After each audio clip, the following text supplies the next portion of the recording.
پهلوان رستم آمده. اگر بار دیگر در این کوه شما را ملاقات کنم، در زیر همین خاک برایتان خانه‌ای ابدی میسازم.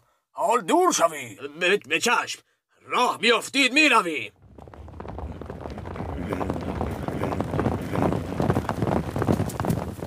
از چه رو برگشتید؟ مگر به دیدن زال بزرگ نرفته بودید؟ در راه بودم که دلاشوبه‌ای نهفته مرا از آن راه برگردان تا به سوی شما بیایم. یزدان نگهدار پهلوان ایران زمین باشد. همه با هم راه افتادن و رفتن به سمت منزل زال پدر رستم.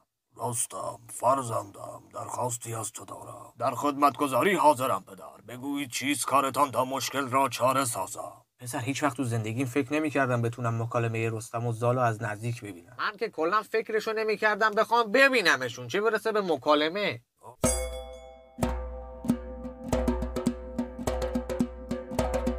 پهلوان رستم آمده. اگر بار دیگر در این کوه شما را ملاقات کنم، در زیر همین خاک برایتان خانه‌ای ابدی میسازم.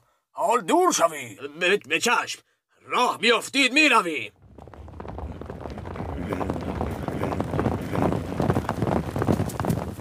از چه رو برگشتید؟ مگر به دیدن زال بزرگ نرفته بودید؟ در راه بودم که دلاشوبه‌ای نهفته مرا از آن راه برگردان تا به سوی شما بیایم. یزدان نگهدار پهلوان ایران زمین باشد. همه با هم راه افتادن و رفتن به سمت منزل زال پدر رستم.